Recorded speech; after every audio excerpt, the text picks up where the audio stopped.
Fala pessoal, bem-vindos a mais um episódio do podcast Educação Começa em Casa. Um espaço criado para a gente conversar, debater sobre educação parental. E eu tô aqui mais uma terça-feira com o Fábio Benites. Tudo bem, Fábio? Olá, Vi. Olá, pessoal, tudo bem? Mais uma vez aqui com o compromisso de entregar o que é relevante para as famílias conhecerem em relação à educação dos seus filhos. Maravilha. E temos uma participação especial, Dr. Gustavo Peixoto. Dr. Gustavo, se apresenta para a gente, por favor. Olá pessoal, tudo bom? Meu nome é Gustavo Peixoto, eu sou advogado especializado em Direito Educacional e vamos falar aqui hoje sobre um tema muito importante para as escolas e principalmente para as famílias, visando sempre proteger os alunos. Maravilha, e vamos começar logo com a mão na massa, né? Doutor Gustavo, juridicamente, quais são as principais leis que tratam sobre inclusão escolar? Bom, as pessoas sempre tentam falar sobre a chamada Lei da Inclusão, a Lei de 2015, mas existem outras tantas leis sobre esse assunto. A primeira, mais importante, é a chamada Lei Berenice-Piana, uma lei que veio equiparar o autista a uma pessoa com deficiência. Então, todos os direitos que uma pessoa com deficiência tem, o autista passou a ter. 2012. 2015 é lançada a popular Lei da Inclusão. 2021 tem a lei que fala sobre o TDAH, mas a gente também tem que entender que diversas vezes os estados, os municípios, lançam leis específicas sobre esse tema. Hoje eu estou no Rio de Janeiro. O estado do Rio de Janeiro tem uma lei que determina que a cada 2 meses as escolas têm que promover uma reunião com as famílias atípicas para justamente tentar entender e melhorar o ensino dessa criança. Então são muitas leis, mas nós temos as 3 mais importantes. Lei Berenice-Piana, Lei da Inclusão e a Lei do TDAH. Maravilha. E simplificando isso, quais são as obrigações da escola nesse sentido? O gestor escolar ele tem que entender que a inclusão é sim uma obrigação. Inclusão é um desafio. Inclusão não pode ser considerado problema. Você já cria um entrave em relação a isso. É um desafio para a escola, também para as famílias. E existem várias possibilidades para que essa inclusão realmente aconteça e que esse aluno possa, de fato, estar incluído naquela comunidade, não sofrer qualquer tipo de discriminação e, principalmente, que ele possa evoluir, que ele possa aprender. Então, a escola precisa fazer adaptações, seja adaptações físicas, de uma acessibilidade, de um material que ela vai utilizar com esse aluno, mas também adaptações pedagógicas, ter uma rede de apoio. E essa rede de apoio não é necessariamente só uma pessoa a mais para cuidar desse aluno, é principalmente a família, a equipe escolar está engajada para que essa inclusão de fato aconteça para esse aluno se desenvolver na escola. Maravilha. Fábio, fala para mim, pedagogicamente, dá um alô para a gente, para os pais, para os gestores de escola que estão assistindo a gente, pedagogicamente, como a escola pode contribuir com os responsáveis ou os pais desses alunos atípicos? Bem, a primeira coisa que eu acho que é relevante a gente falar aqui, né, a gente fala muito da inclusão de atípicos, né, mas o processo de inclusão escolar, pedagógico, ele é para todo mundo, né? Por isso que eu defendo tanto aqui o conceito do ensino personalizado, né? Sim, que é um desafio para a escola, como o Dr. Gustavo colocou, grande desafio, né? Mas um aluno que tem dificuldade em matemática, por exemplo, ele precisa ser incluído nesse processo de aprendizagem de matemática, né? Então, a inclusão não é somente, né, para os atípicos. No caso dos atípicos, né, e a gente não deve ter vergonha de falar sobre isso, né, tabu para falar sobre isso, né, eles acabam demandando, né, outros processos, mais processos. Isso aí é mais desafio para a escola. Mas como o Dr. Gustavo falou muito bem aqui também, né, é um desafio para todos os atores e todas as instituições que, né, circundam aquela pessoa, né, aquele jovem, né? Então, a família, né, não pode, né, empurrar para a escola toda a responsabilidade, como a escola também, né, não pode empurrar para a família toda a responsabilidade e se negar a fazer ajustes, né? É um desafio para todas as pessoas. Inclusive, a gente tem várias histórias bem bacanas, né, de escolas que conseguem envolver os colegas, né, daquela turma, né, das turmas em geral, né, nesse apoio, né, que o Dr. Gustavo também falou super bem, né, ou seja, esse sistema de apoio ele tem que chegar, o ideal é que ele chegue até nos colegas. Quando os colegas, né, entendem o que é inclusão, quando os colegas entendem a importância, né, de todos ali, né, e da gente ser empático e da gente ser né, inclusivo, isso muda muito a realidade. Eu acho que os melhores relatos que eu tenho de inclusão são aqueles que a escola consegue principalmente envolver a turma. Bacana. Eu lembro muito de um episódio que a gente falou e você falou sobre o exemplo, né? E eu tô tomando pelo ponto de partida de que a gente pode, pelo exemplo também, conversar com as crianças sobre isso da forma como você colocou. Mas em casa, dá uma dica agora como pai. Vamos deixar um pouquinho o diretor de lado. Como pai, né? Como a gente pode chamar o nosso filho, que não é atípico, como a gente pode chamar o nosso filho para conversar com ele sobre isso. Eu acredito que a inclusão ela deva acontecer desde muito cedo, né? Como a gente pode, dentro de casa, trabalhar já essa consciência na criança? Bem, aqui, né, no nosso podcast é comum a gente fazer críticas à educação, né, e à formação que os jovens estão tendo hoje, né? Sim. Geração Z, muito protegida, muito mimada, né, não tem desafios. Mas assim, eu, como aluno, né, e depois, né, como diretor escolar, eu vi, né, o comportamento dos jovens, das crianças e dos adolescentes em relação à atipicidade, em relação a colegas que não têm um comportamento, vamos dizer assim, tão padrão em relação àquele grupo, modificar bastante, né? Então, a minha geração é uma geração que, né, caçoava, zoava, né, excluía aqueles alunos que eram diferentes. Verdade, sim. Tá? E, então, assim, cara, você tinha aquele padrão e não tinha muita empatia, né? Era eu tô de brigadeira, mas tudo bem, mas você tinha bastante exclusão, né? Não se tinha inventado a palavra bullying ainda, né? E pelo menos não tinha chegado aqui, né? E ao longo do tempo, né, deixei de ser aluno, passei a ser professor, diretor, e aí eu fui percebendo também, né, o quanto a juventude foi aceitando melhor, e aí digo aceitando não é no sentido de tolerar, mas no sentido de incluir, né, de perceber. Entendi. Né? Os jovens hoje que são diferentes. E hoje é até difícil, e eu também já falei sobre isso, né, com alunos e tal, é difícil você perceber o que é diferente, né? A atipicidade, né, dependendo dela, ela fica, né, um pouco mais evidente, né? Mas de uma forma geral, não tem mais esse conceito de, poxa, aquele aluno é diferente dos outros, né? Assim, hoje as crianças são bem ecléticas em relação a gostos, interesses, de vestimenta, enfim, né? Agora, especificamente sobre os atípicos, né, que você mencionou, a primeira coisa que a gente sempre fala aqui em relação à educação parental é o quê? Responsabilidade, né? Então, a primeira coisa é pais e mães entenderem que seus filhos, suas filhas, são de responsabilidade deles, e eles são a liderança nesse processo. Liderança de que educação eu vou oferecer, liderança de que escola eu vou escolher, liderança de como é que eu vou cobrar aquela escola. Tá? Então, esse é o primeiro ponto. Tá? O segundo ponto, né, o doutor Gustavo vai falar bastante disso, é o quê? Estudo. Né? Então, assim, seu filho tem, né, determinada tipicidade, vamos estudar, né, qual seria e qual é, né, o comportamento, quais são, né, as soluções, quais são os processos pedagógicos para que aquela criança, aquele adolescente tenha o melhor desenvolvimento possível. Lembrando que aqui a gente sempre defende isso também, né? De que assim, cada criança é única, cada adolescente é único, então, né, as metas de desenvolvimento são diferentes, particulares, são, né, personalizadas. Não? Então a família entendendo isso, se preparando para isso, né, depois, né, executa. Mas esse processo de responsabilização, né, e aprendizagem, e estudo, e preparação, já coloca a família, né, muito à frente, né, do que é comum. E muito provavelmente, né, assim, uma vida mais harmoniosa, né, mais equilibrada, enfim. Bacana. Na prática, sobre essa questão da família, como lidar, eu vejo muitas vezes que o preconceito e a discriminação em relação ao aluno atípico não vem do colega de sala, o qual ele já começou a estudar desde a educação infantil, o qual ele já entende e já respeita. Muitas vezes esse preconceito, essa discriminação está vindo, infelizmente, dos outros pais.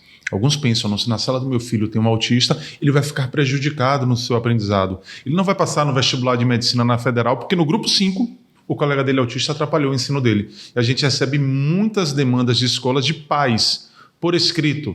Ou ele sai ano que vem, ou então eu vou retirar o meu filho da escola. E coloca o gestor nessa situação de ter que fazer uma ilegalidade por conta de uma situação financeira. Infelizmente, na prática, isso acontece muito. Caramba, eu não tive, né, na minha infância, e sou professora também de língua portuguesa, né? Fábio é apaixonado pela matemática e eu por português. Minha mãe é professora de português. Tá? Então, eu nunca tive, né, uma turma com um aluno atípico, mas eu já dei aula, né, para uma menina que tinha dislexia. E o que o senhor fala, o senhor tocou num ponto agora que me fez lembrar, né, exatamente isso, né, como os outros pais se sentem prejudicados, entre algumas aspas, né? Porque ele paga uma mensalidade da escola e ele quer que a escola... E é muito que o Fábio fala também, né? Sobre a questão do escola não é restaurante, né? Do pai achar que o filho vai ser prejudicado por conta disso, né? Eu acho que é uma fala muito importante, né? E que a gente deve perpetuar para que o máximo de pessoas consigam ouvir e compreender. Né? Mas vamos voltar para a escola no sentido de legalidade, né, de obrigatoriedade. A escola ela pode cobrar a mais pelas adaptações necessárias para um aluno atípico? Bom, em relação à inclusão, tem assuntos que não devem, numa altura dessa, o gestor escolar não precisa nem mais perguntar, nem se discutir. A própria lei da inclusão ela é muito clara. A escola não pode cobrar 10 centavos a mais por qualquer adaptação que ela venha fazer. Ela não pode cobrar nada a mais. Ela não pode sequer deixar de dar desconto. Se você dá desconto de pontualidade, ou porque você firmou algum convênio com alguma empresa, ou porque ele trouxe o irmão para matricular, o aluno atípico também tem direito a esse desconto. Se você não dá o desconto, o nome disso é preconceito e discriminação, que também é considerado crime. Então não pode cobrar nada a mais, não pode deixar de dar desconto, não pode negar matrícula se você efetivamente tem vaga com o argumento de que não, tem 2, 3 nessa sala, não posso mais matricular. Isso é ilegal. Então não pode de jeito nenhum. E o senhor tocou num ponto agora sobre negar matrícula porque eu tenho já 2 alunos atípicos na sala de aula. Tem alguma lei que me diga, olha, eu só posso ter tantos números de alunos atípicos em sala de aula porque eu só tenho um mediador ou porque eu só tenho 2 mediadores? Tem alguma coisa que a lei fale sobre isso? A quantidade de mediadores e a quantidade... Eu nem sei se mediadores é a palavra certa, na minha época era mediadores. E a quantidade de alunos atípicos? Bom, hoje estamos em 5 de setembro de 2025 e até hoje, até onde eu, Gustavo, tenho conhecimento, as limitações que você tem São Paulo tem uma lei estadual que determina quantos alunos atípicos cada acompanhante, cada profissional de apoio escolar vai poder atender, mas não limitação de alunos por sala de aula. Brasília, Distrito Federal, o Conselho Distrital de Educação tem uma portaria, uma resolução, que foi lançada uma vez e revalidada, a portaria 1 e revalidada pela portaria 3, que determina que no Distrito Federal, então se a escola é no Distrito Federal, lá você pode limitar de 1 a 3 alunos atípicos por sala de aula. Fora essa situação, eu, Gustavo, desconheço qualquer limitação no Brasil sobre isso. Alguns estados já tentaram, Amazonas, Bahia, Pará, Paraná, limitação de 2, 3, mas todos foram devidamente derrubados por ações do Ministério Público ou da própria sociedade, porque isso é considerado uma forma de segregação, de discriminação. A gente tem que discutir isso? Tem, porque muitas vezes você está tendo uma sala de 20 alunos, com 8, 9 atípicos e acaba que não funciona nem mesmo para os atípicos. E aí você pode ter uma perda de rendimento escolar. Então, nessa situação, o que é que o gestor escolar pode fazer? Fracionar a turma. Você tem uma turma de 20, vai fazer agora 2 turmas de 10 e dividir. Mas aí entra toda uma questão, que geralmente é uma bandeira que as escolas levantam, da parte financeira. Vou ter que contratar outro professor, eu não tenho nem espaço para fazer isso. Então, a gente tem que começar a discutir. Mas, legalmente, você não pode limitar isso. 2 por turma, você não pode colocar isso no seu edital, no seu regimento, é minha casa, minha regra, minha lei. Não é porque está no contrato, isso é considerado ilegal, é inconstitucional e o judiciário está aí para isso. Bacana. Fábio, vamos trazer um pouco, né, a memória aí, a sua época de professor e diretor, né? Como lidar com uma questão dessa, né? Como lidar com o aluno que tá ali na sala de aula, a gente sabe, não estou aqui dizendo que é fácil, não é sobre isso, mas o aluno que está ali precisando de uma atenção a mais, como professor ele pode se portar e como ele pode responder aos pais, né, sobre essa questão. Eu tenho uma turma com 35 alunos e dessa turma 5 são atípicos, né? Como lidar com isso, pedagogicamente? Vamos lá. Assim, em relação a esse desafio, né, a gente não tem ainda uma bala de prata, né? A gente não tem uma solução ainda perfeita, né? O Gustavo falou com toda a pertinência aqui na questão legal, né, de que na maioria dos estados não há uma limitação de alunos atípicos por turma, né?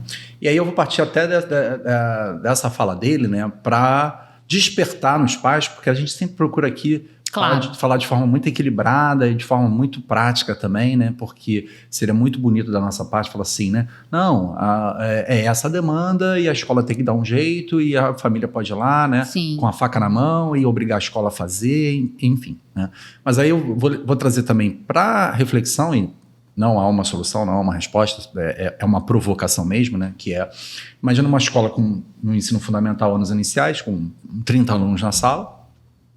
Mas são muitos alunos. Sim, assim, né, eu vou falar com a legitimidade aqui de ter sido dono de algumas escolas, né, de falar assim, mas a escola precisa ter um alto volume de alunos para ela ficar de pé. E Sim. o que a gente vê no mercado hoje é que tem várias escolas que não estão de pé, estão caindo.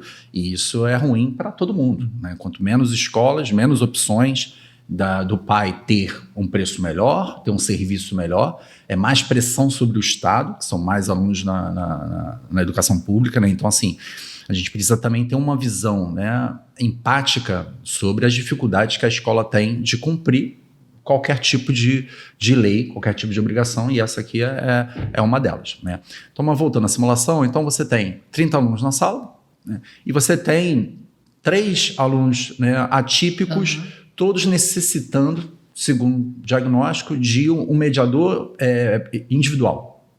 Então, a gente está falando de uma turma de 30 alunos que tem uma professora, muitas vezes uma auxiliar, 2 adultos, 3 mediadores e 3 alunos atípicos. Então, são 5 adultos, 30 alunos na sala, então, 35 pessoas sendo 5 adultos. Isso facilita o processo de aprendizagem? Penso que não, né? Eu não estou dizendo que a escola tem o direito de não fazer, mas eu só estou tentando mostrar para as famílias também de que, do outro lado, ainda que a escola tenha mega boa intenção, e os professores também, né, obviamente é uma realidade que é desafiadora. Sim, né? Sim. E aí, como é que a gente, como sociedade, lida quando tem um desafio para uma instituição, que é a escola, né? E isso cabe para qualquer instituição, né? A gente tem que tratar com diálogo, com um entendimento de que ali tem um desafio, que ali tem uma dor que a gente tem que resolver da melhor forma possível, né? Então, acho que é isso. E aí, a minha fala aqui é mais no sentido de provocar mesmo a reflexão na família. Sim. Em nenhum momento estou dizendo que a família não deve buscar os seus direitos, tá? Mas que, do outro lado, não é uma operação fácil, né? A gente não pode simplesmente empurrar o problema, dizendo assim, cara, não, o problema é teu, você vai lá e resolve. Não é assim que a sociedade civilizada deve tratar seus desafios. Verdade. Né? Então, não é uma situação fácil, né? Obviamente, os professores também, né? Que foi até a sua pergunta. Os professores, desde que, né? Desde a linha da inclusão, provavelmente, né? Em que o número de alunos atípicos foi crescendo ano após ano, né? Os professores também têm um desafio que é uma sala, né? Mais, né? Mais lotada, mais adultos na sala, são as atividades, né, específicas, são as provas adaptadas, isso tudo dificulta o trabalho do professor. Então, eu penso que a família tem que olhar para o trabalho do professor e da escola, né, com a exigência de sempre, que a gente sempre fala aqui, né, mas ao mesmo tempo com essa empatia, com entendendo se a escola está se esforçando, se o professor está se esforçando, se está fazendo o melhor possível, né, porque a gente não vive numa sociedade perfeita, né? Verdade. Eu lembro que a gente conversou alguns episódios atrás e você trouxe o fato do cabelo maluco, né? Pedagogicamente, para introduzir a família, né? Nesse caso, é bacana, é interessante que a escola também traga essa estrutura, né? Não excluindo o aluno atípico, certo? Não, totalmente, né? Então, assim, no caso até, né, assim, pedagogicamente, de uma forma geral, as atividades mais lúdicas e mais coletivas, né, os alunos atípicos se envolvem bem, né? Então, Nesse caso, a gente até incentiva, né, dependendo da quantidade de alunos atípicos em cada turma ou na escola de uma forma geral, né, que mais atividades coletivas, né, refletem para aquele estudante, né, uma inclusão mais concreta, mais prática. Então a gente incentiva mais práticas como essa, né? E aí a família, como a gente falou, né, naquele episódio, né, tem que assumir a responsabilidade, né? A escola está se movimentando, então a família também tem que dar conta daqui. E é inegável que, né, os alunos que têm algum tipo de demanda, né, diferente, algum tipo de dificuldade, qualquer uma, né? Seja uma tipicidade, seja uma dificuldade de matemática, seja uma dificuldade de socialização, né? Exige mais da família. Né? E aí a família tem que, né, assumir a sua responsabilidade aí, que é primária, até mais do que a escola. Né? Acabar um pouco com esse jogo de culpabilização, né? Que não ajuda ninguém. A escola acha que a culpa é da família, a família é da escola. Assim, eu advogo essencialmente hoje para escolas e eu sou muito... O cliente acha que às vezes eu não estou advogando a favor dele, eu sou muito duro com as escolas em relação à inclusão, porque tem realmente que acontecer. E me deparo com algumas situações que eu sei que a escola não está agindo de forma correta. É um caso clássico. O pai vai matricular a criança numa escola menor. Aí a gestora fala bem assim, veja só, pai, nós somos uma escola pequena, uma escola de bairro. É melhor só matricular numa escola maior, porque ali tem uma estrutura melhor.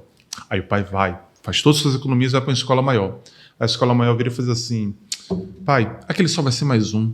É melhor você levar numa escola menor, que vai ter um atendimento individualizado. Ou seja, ficam as duas empurrando a família de um lado para o outro, do mesmo modo também que existem muitas famílias que são totalmente alheias ao seu filho. Ela quer fazer da escola um depósito desse aluno, se possível matricular no turno integral, deixar ele lá 7, só pegar às 18, não leva ele para as terapias, não dá as devidas medicações e acha que a responsabilidade é sempre da escola. Então tem que parar isso, de ficar esse cabo de guerra de a culpa é minha, a culpa é sua, você tem que fazer... Tem uma criança envolvida ali, tem uma criança atípica, pensar primeiro na criança e juntos tentar resolver essa situação. Eu vejo também pais que... Você falou num primeiro momento sobre rede de apoio, né? Uhum. Eu vejo pais, às vezes, um pouco perdidos, né? Não tive um aluno atípico, mas eu vejo pais, às vezes, um pouco perdidos, que necessitam, né, de uma conversa dessa, necessitam de um start desse, né? E desculpa até interromper, Vivi, que eu acho que o Dr. Gustavo aqui falou, é importante a gente ter um gancho aqui, que é relevante também para as famílias, que é o quanto também a escola, né, deve mostrar para a família, né, a responsabilidade dela em relação, né, às terapias, em relação ao apoio, né? Então isso acaba sendo muitas vezes uma trincheira para a escola e é importante para as famílias entenderem, né, a sua responsabilidade nesse processo, até em termos legais, né? Ou seja, o quanto que a escola pode passar para a família, não, olha só, você também não está fazendo essa tua parte aqui, ó. Né? E isso implicar de alguma forma numa defesa da escola em relação a alguma outra coisa e acabar respingando para a família isso. Né? Sim, pode sim. A escola ela tem que saber ser cobrada quando o assunto é inclusão, mas ela também pode e deve cobrar em determinados pontos.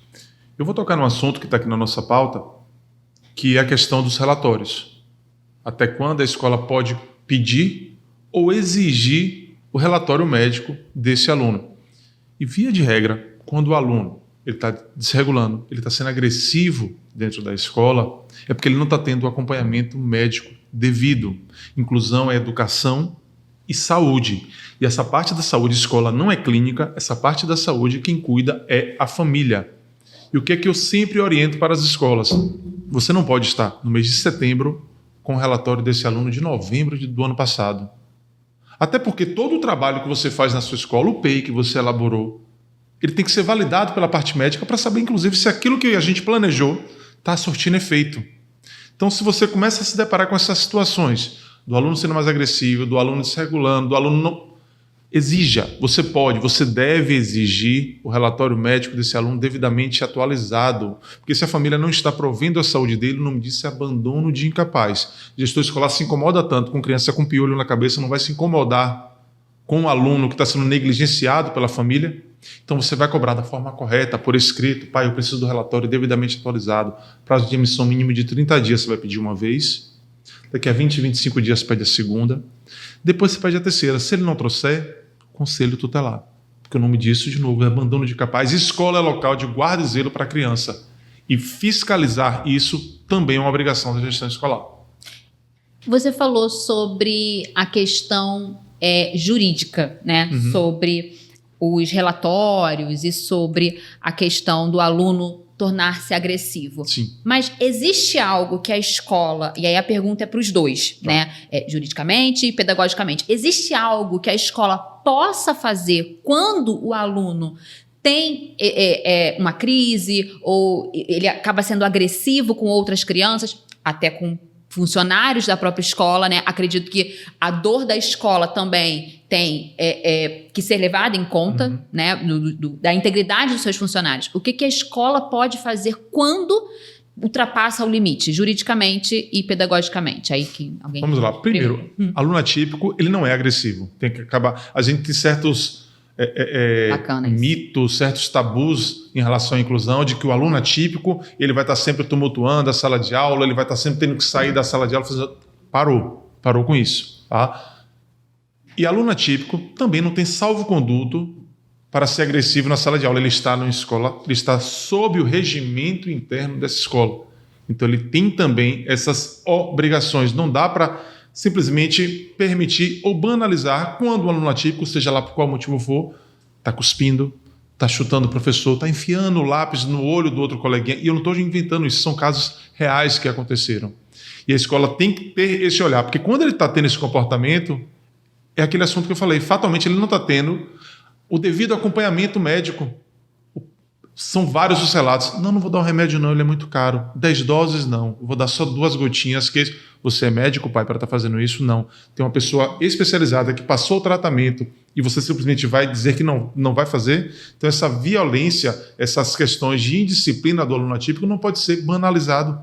Tem que ser tratado para, como você mesmo disse, evitar que outras pessoas se machuquem, alunos, professores, e daqui a pouco vai ser ele que vai ser machucado, porque alguém pode revidar. Então a escola tem que... Qualquer tipo de violência tem que ser prevenido, em especial em relação ao aluno atípico. Bacana. Exatamente, né? Assim, o Gustavo falou muito bem, né, de que o aluno atípico ele exige, né, esforços, como praticamente todos os alunos, esforços, né, específicos para o bem-estar, para a saúde e para a aprendizagem. Né? E não é, né, a tipicidade dele não é salvo-conduto para ele fazer qualquer coisa na escola. Né?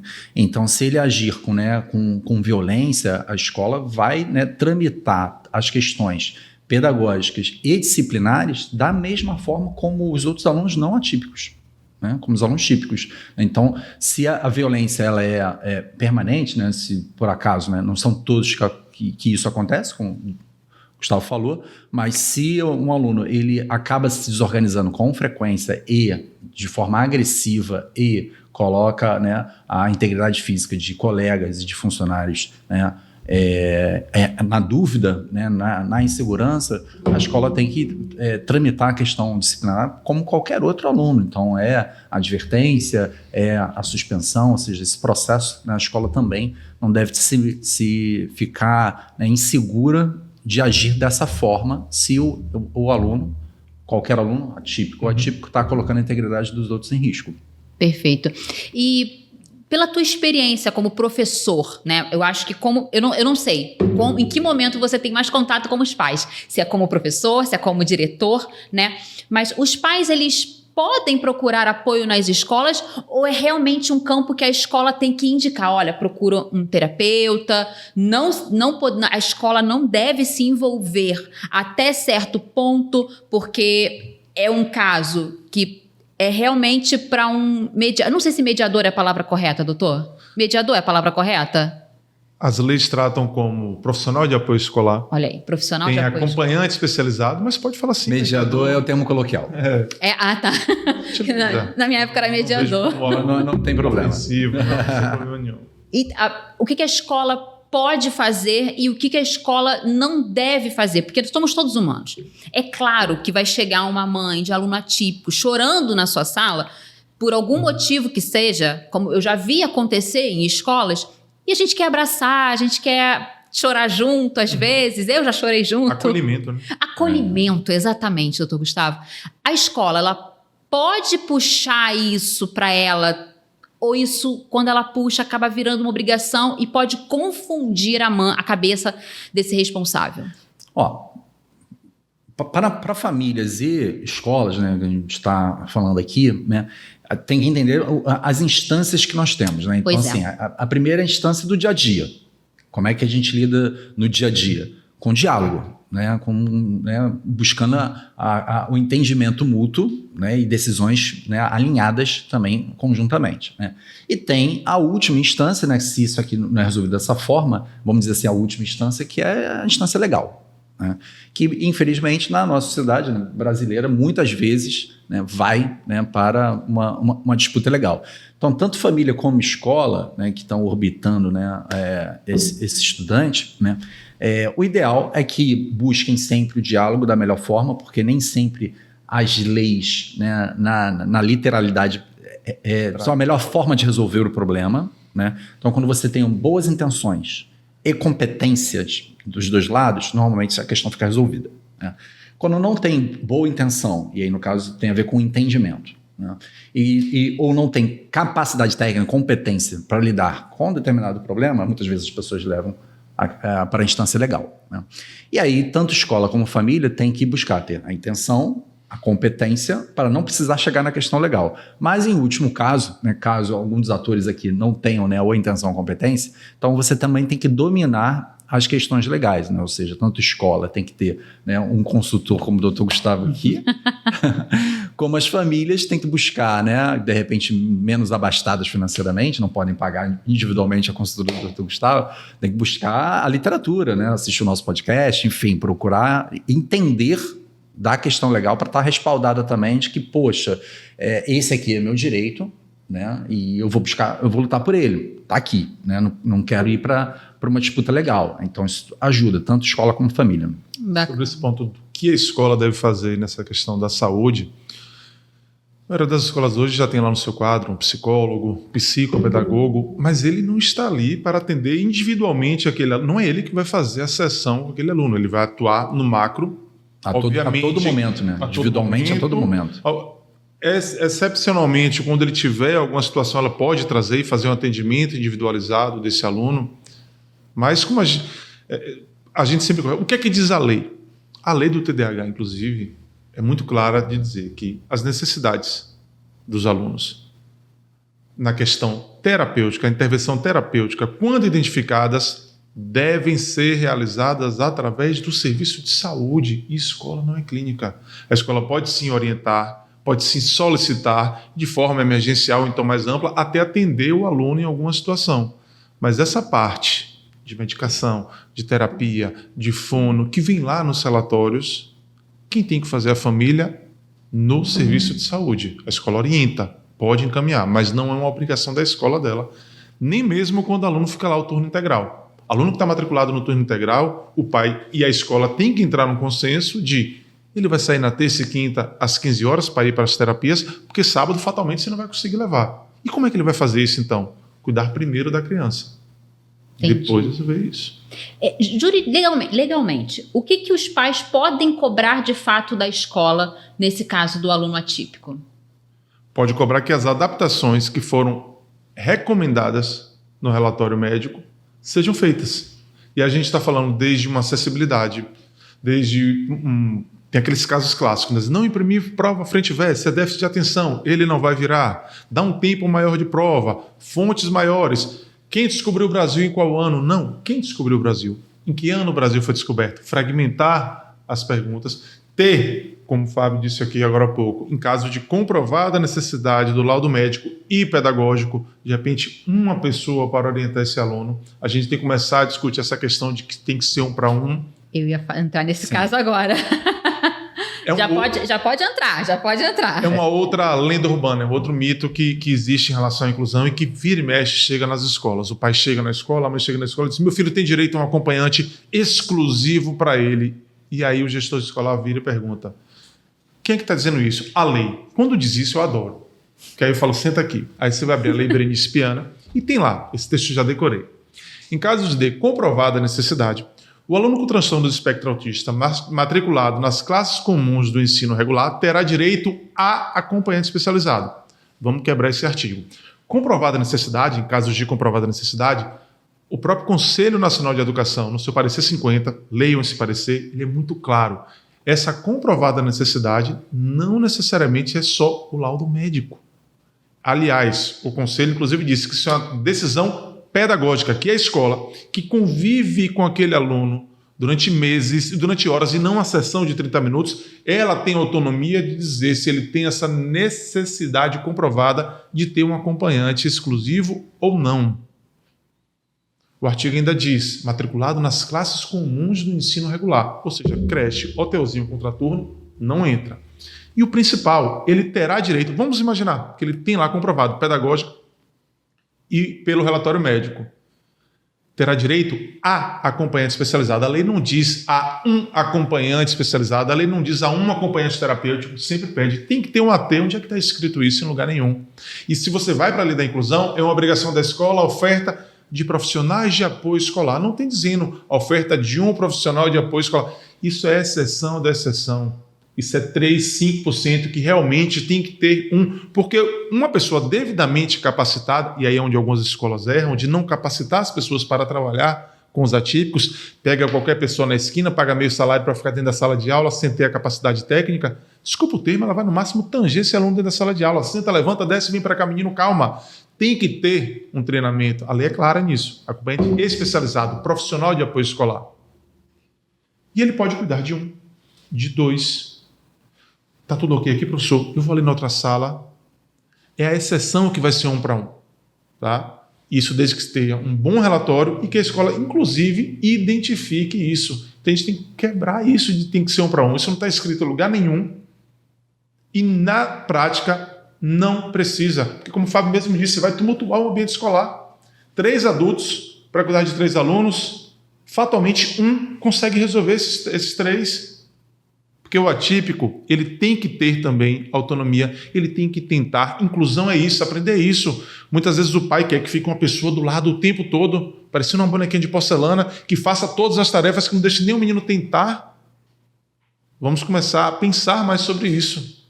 Se a pessoa é técnica, é capacitada para isso, ele pode sim cuidar de 2, 3 alunos por sala de aula. Bacana. E aí, completando o que o doutor Gustavo falou, com muita pertinência, né? E aí é uma dica para a escola, né, que tem esse desafio, né, dos atípicos, né?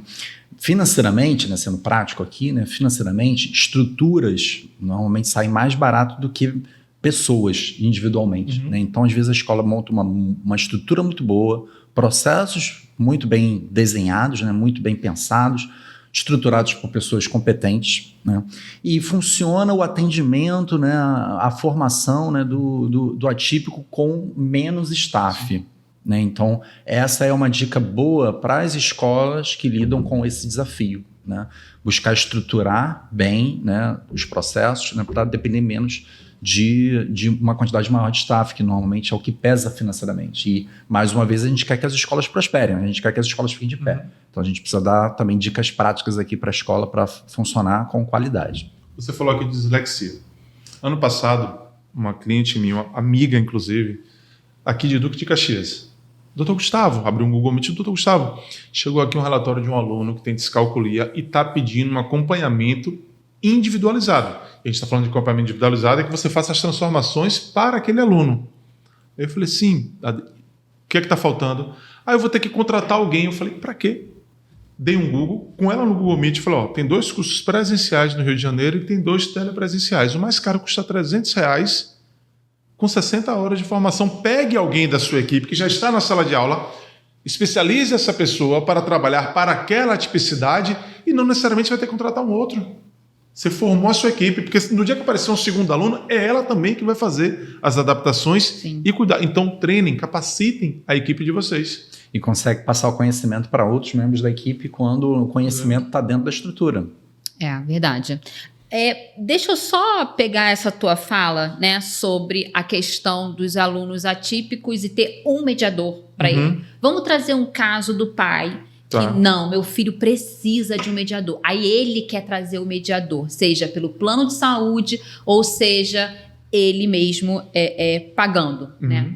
A escola deve aceitar, a escola pode aceitar, a escola tem que recusar. Qual é o procedimento? Essa situação começou a acontecer muito quando, lá em 2022, o STJ e o STF, posteriormente, decidiram que é uma obrigação do plano de saúde, além de todos os atendimentos, também custear esse acompanhante.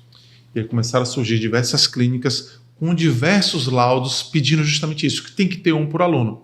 E aí o gestor escolar via aquele pedido, aquele relatório médico, e ele pensava, poxa, eu vou ter que contratar alguém, e chegava um relatório médico ali em agosto, setembro, ele não consegue, repito, a gente não pode cobrar nada a mais por isso. E aí muitas vezes ele começou a aceitar esse acompanhante terceirizado que o plano de saúde ou o próprio pai paga dentro da escola dele. E muitos pensam, não, está tranquilo, está suave, está favorável, não estou tendo custo, ele está cuidando daquela criança e para mim está tudo certo. Nem sempre. Existe uma coisa chamada responsabilidade subsidiária trabalhista. Você colocou um terceiro dentro da sua escola. E se essa pessoa escorrega, cai, bate a cabeça, é um acidente de trabalho dentro da sua escola. Se um dia essa clínica fecha e essa clínica simplesmente não pagou 6 meses de salário FGTS, vai cair no seu colo essa conta. Porque é responsabilidade subsidiária. Indiretamente, ele atendeu um cliente seu, ele trabalhava na sua empresa, então você até pode aceitar, mas comece a entender essa relação e comece a se precaver em relação a isso. Primeiro, um termo, contrato entre você e a clínica, com obrigações mútuas. A clínica vai ter que te enviar mensalmente comprovante de pagamento de salário, FGTS, INSS ou nota fiscal, se ele for contratado através de PJ. Você vai ter que fazer o controle de horário dele dentro da sua escola. E se nessa ação trabalhista ele dizer que entrava lá 8 e saía às 18, enquanto ele só trabalhava, na verdade, 4 horas, ele pode utilizar celular dentro da sua sala de aula, o seu professor não pode. Ele vai poder porque a mãe vai pedir as fotos do filho dele. Verdade. Então você tem que se precaver nesse sentido. E depois, e a gente aprende na prática, a gente começou a fazer também um termo da escola com o pai. Porque um pai de Fortaleza veio processar a escola pedindo reembolso dos 12 meses do plano de saúde, porque era uma obrigação da escola ter. A escola nunca me ofereceu e eu tive que contratar o plano de saúde. Juiz, eu quero a devolução dos 12 meses de plano de saúde. Então, para isso, você também tem que pegar um termo desse pai, dizendo e reconhecendo que você tem a sua estrutura, que você tem a sua equipe, mas ele quer porque quer que seja o acompanhante que cuida do filho dele à tarde, que vai estar mais adaptado, vai prestar um serviço melhor na sua escola, para você não sofrer esses dois tipos de processo. Então, é questão de prevenção e entendimento do seu negócio. Você não é obrigado a aceitar, mas se tiver essa necessidade, ou você vai contratar, que muitas vezes a conta vai ficar apertada, ou você vai se submeter a isso. Mas se você fizer isso, se resguarde antes para não estar sofrendo ações futuras. Muita informação. Muita informação. Muita coisa. falo rápido. Esse podcast 2, 3 vezes, porque a gente falou sobre muita coisa aqui. Sim, muita coisa. Muito legal. Fábio, vamos fechar esse podcast, mas o Fábio já sabe o que eu vou fazer. Eu sempre peço uma dica. Eu não deixo esse programa sem uma dica. Fábio, me dá uma dica, na verdade, para os pais, né, que têm filhos não típicos, que não são atípicos. Uma dica de como introduzir uma conversa sobre respeito com os alunos, com os colegas de turma. A gente já falou sobre isso algumas vezes, mas vamos focar nos alunos atípicos, né? Como conversar com seu filho dentro de casa sobre respeito. Eu vou dar uma dica bem heterodoxa aqui, que é o seguinte, como eu mencionei, hoje em dia, né, a juventude ela está muito mais inclusiva, né, essa geração, né? Então a partir dos milênios, eu acho que, enfim, a gente já tem um nível de entendimento, né, de como, né, a humanidade, né, é eclética. Então, assim, isso é um ativo, né? Vamos dizer assim, é uma parte boa que a gente vê hoje na educação. E como o doutor Gustavo falou, muitas vezes o preconceito vem dos pais, que tiveram uma outra formação, que viveram em outra sociedade, né? Então a dica vai ser, né, converse com seu filho sobre o ambiente da sala de aula, né, e quem ele acha que é diferente, né, e como é que ele age e como é que os colegas agem com esses colegas que são diferentes, tá? É muito provável, tá, que esse filho, essa filha, dê uma resposta, né, alinhada com os valores contemporâneos, né? Ou seja, de inclusão, de aceitação, né, de sinergia e tal. E isso vai servir para o pai e para a mãe rever os seus valores, né? o seu ponto de vista, porque eu acho que os pais e as mães hoje têm muito a aprender sobre inclusão Verdade. com seus filhos do que a ensinar, né? E o doutor Gustavo deu um exemplo bom, muito bom, por sinal, que é, poxa, meu filho não está sendo bem preparado porque aquela sala de aula tem aquela demanda, enfim, né? Mas as crianças, os adolescentes hoje, crescerem com essa diversidade é um ativo no processo de formação deles que é essencial. Eu olhando para os meus 3 filhos em casa, né? Então, assim, a formação acadêmica, cognitiva, né, das disciplinas, pensando em vestibular, é importante? Sim, é importante.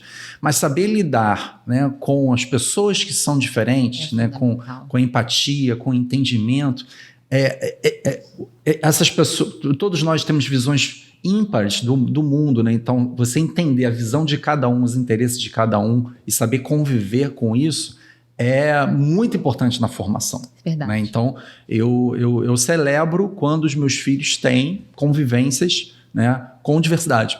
Por quê? Porque diz muito sobre como o mundo é hoje. Né? Então, eu vou pedir a dica hoje vai ser essa, né? Para os pais e mães buscarem aprender com essa nova geração o que é a inclusão, o que é a aceitação. Acho que é uma lição importante. Sensacional. Obrigada, Fábio. Doutor Gustavo, uma dica para os pais que estão assistindo a gente? Às vezes a gente tem que ser clichê para as pessoas entenderem. E se fosse seu filho? E se fosse seu sobrinho que estivesse sofrendo esse tipo de preconceito? A gente quer falar tanto de socioemocional e só quer se preocupar com a aprovação do Enem. Seu filho muitas vezes pode nem querer fazer Enem, tem uma profissão que vai fundamentar. Verdade. É isso. É o caráter, é a pessoa não preconceituosa, a pessoa não agressiva. Isso ele já aprendeu na escola. E você, que é pai, que quer ser o espelho para o seu filho, quer cometer muitas vezes o erro que seu pai cometia, então comece a pensar nisso e ser você uma pessoa mais acolhedora. Gente, muito obrigada. Fábio, eu te falei no último programa que eu estou aprendendo bastante nesse episódio também. E eu queria agradecer a você também de casa. Muito obrigada por ter ficado conosco até aqui. Esse programa passa no YouTube, então assina o nosso canal, ativa o sininho e não se esqueça, também estamos no Spotify e no Deezer. Até a próxima, pessoal. Tchau, tchau.